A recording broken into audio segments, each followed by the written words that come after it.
misalnya salah satu contoh gitu ya, kan sebetulnya di TP-nya itu melakukan gitu, hanya melakukan pengolahan atau melakukan penyiapan media tumbuh itu. Itu aja cukup aja sebetulnya, itu aja tujuannya. Tidak usah langsung misalnya membuat bedengan, apa itu nggak usah dulu di situ. Gitu. Nah ini saya kira hampir semuanya itu menjabarkan terlalu rinci. Nanti saya ada contohnya, ya saya berikan contoh. Ini temuannya gitu, menjabarkan tujuan rinci. Terus kemudian yang kedua, elemen dan tujuan pembelajaran tidak menggunakan kode, sehingga pada saat memetakan alur, padahal alur kita sebagian besar adalah lintas elemen gitu ya. Jadi rasanya ini dari mana kok tiba-tiba seperti ini, gitu. Karena memang tidak ada kodenya, gitu. Baik elemen maupun tujuan pembelajarannya, sehingga nampak tidak teratur, gitu, nampak tidak terstruktur, gitu. Karena tadi ya kita harus menyunteni sementara tujuannya kecil-kecil, gitu. Kemudian yang ketiga ini identitas tidak sesuai pedoman. Jadi oleh Pak Hamka, Pak Jarwoto sudah dijelaskan bagaimana identitas baik untuk ATP maupun modul ajar. Ini masih banyak yang belum mengikuti kaidah-kaidah itu. Kemudian format menggunakan 4 kolom. Ini mohon maaf, memang sebagian besar masih 6 gitu ya, tapi nggak apa-apa, tinggal membuang aja sih sebenarnya, tinggal mendelete. Ya prinsipnya itu, karena memang mohon maaf 4 kolom ini kan juga hasil-hasil akhir ya, tapi yang jelas bahwa Bapak Ibu sudah paham, saya itu sebagian besar ATP itu sebetulnya semuanya sudah bagus, sudah sesuai lah ya. Cuma tadi karena rincian tujuannya ini jadi rasanya banyak sekali gitu ya.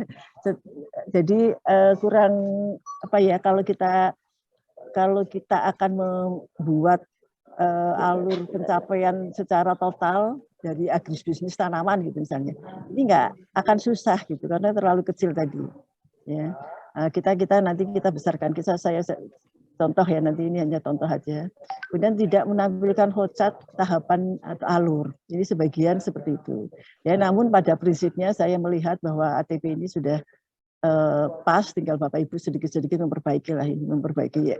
Kayak identitas kan udah gitu ya, nanti kemudian yang 4 kolom itu tinggal mendelete, kemudian elemen tujuan ini yang mungkin perlu ada satu sedikit energi untuk menggabungkan seperti apa ya, tapi saya akan beri contoh. Kemudian tidak menampilkan hotchart, saya kira itu temuan dari ATP, tapi alhamdulillah semua ATP saya kira sudah mendekati lagi. Kemudian untuk temuan modul ajar, yang pertama sama identitas ya, karena identitas ini Bapak Ibu mohon maaf sekali, ini banyak pokoknya menggunakan modul yang sudah ada, nggak apa-apa, prinsip nggak apa-apa, tetapi harus ada ini keselarasan Bapak Ibu antara tujuan ATP dan CP. Ini yang saya lihat, kok tahu-tahu buatnya satu modul utuh gitu ya, ini selaras yang mana gitu. Ya, ini kami sadari bahwa waktunya memang mepet, tetapi nggak apa-apa, nanti Bapak Ibu selaraskan, Bapak. Jadi nggak usah terlalu banyak halamannya, tapi selaraskan dengan tujuan ATP. Nggak harus semua tujuan itu ditulis dalam satu tahapannya. Dalam satu tahap itu bisa beberapa modul gitu sebetulnya. Ya. Saya kira itu. Kemudian komponen dalam modul jika tidak lengkap, seperti misalnya asesmen awal. Ini sebagian besar modul tidak ada. Ya, salah satu contoh misalnya sebetulnya kan kalau pertanyaan pemantik gitu, kalau yang gunakan dulu ada pertanyaan pemantik gitu ya, silahkan menggunakan itu. Itu salah satu sebetulnya untuk menggiring gitu ya. Posisi anak itu sudah kayak apa sih memasuki pembelajaran. Kemudian di samping itu juga dalam asesmen prosesnya, asesmen proses. Jadi kebanyakan sebagian menampilkan pertemuan 1, pertemuan 2, pertemuan 3, baru asesmen. Ya. Di awal itu sebetulnya pertemuan 1, harus bawahnya mesti harusnya pasti ada langsung asesmen formatif gitu ya. Karena asesmen pada paradigma baru ini adalah menyatu dengan pembelajaran, karena tujuannya adalah untuk memperbaiki proses pembelajaran. Sehingga dalam masa proses ini harus ditampilkan. Jadi langsung misalnya pertemuan 1 pembelajaran langsung asesmen ya, untuk mengukur ya. Nanti saya kira kita kasih contoh ya. Kemudian kriteria indikator keberhasilan juga banyak yang belum pas, khususnya di dalam keterampilan, ini tidak dicantumkan. Ya, jadi assessment ini kan kita akan mengukur, ya, akan mengukur betul bagaimana keterampilannya, pengetahuannya. Sebagian besar masih menampilkan assessment pengetahuan. Ya, indikator keterampilannya banyak yang tidak tertulis. Kemudian kegiatan remedial, pengayaan juga belum didesain. Ini di Borang ada. Tentunya pasti Bapak Ibu juga sudah memahami mendesain itu kemungkinan gitu ya. Ini kan desain, jadi harus didesain gitu ya. Kemudian belum semua assessment ada umpan balik. Ya, umpan balik ini sebetulnya yang salah satu juga ciri paradigma baru antara pembelajaran dan assessment itu karena menyatu itu. Jika tahu posisi anak ada di mana itu. Selalu Pak Jul, Kepala Pusat selalu mengingatkan bahwa ini untuk kepentingan anak, kita mengajar itu memfasilitasi anak belajar.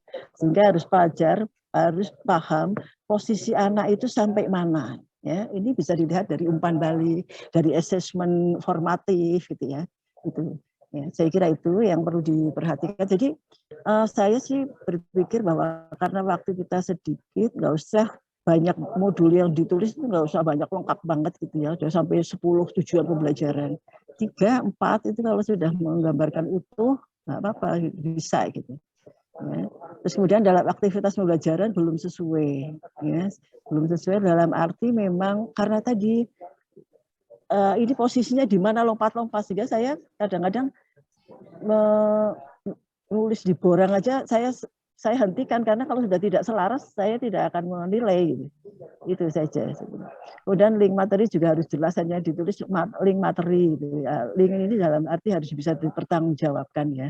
Kapan di download, kapan diakses gitu. Saya kira itu Bapak Ibu. Itu sebetulnya sebagian besar temuannya seperti itu. Ya, ini mohon masukan nanti dari para review, dari industri, kemudian dari guru, kemudian dari kepala program keahlian. Nah, ini saya salah satu contoh gitu, format ATP. Format ATP yang berlaku sekarang ini Bapak Ibu. Ada elemen, ada capaian pembelajaran, tujuan pembelajaran, dan alur tujuan langsung. Nah, kalau kemarin kan ada 6 atau 7 ya, kita hapusin aja. Itu sebagai salah satu salah satu porja lah, format kerja bagi Bapak Ibu.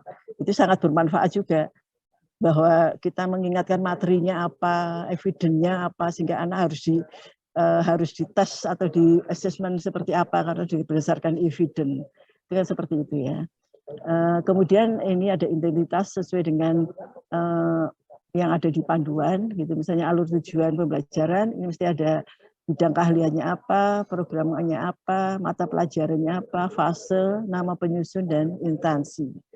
Ya, kemudian untuk identitas modul ajar, ini juga ada bidang keahlian, mata pelajaran, fase, nama penyusun. Ini modul ajar program keahlian. Ya. Kemudian saya kira itu Bapak Ibu ya, itu yang sesuai. Kemudian saya lihat ya, untuk yang modul ajar ya, saya contohkan ya Bapak Ibu ya. Saya share lagi ini ya Pak.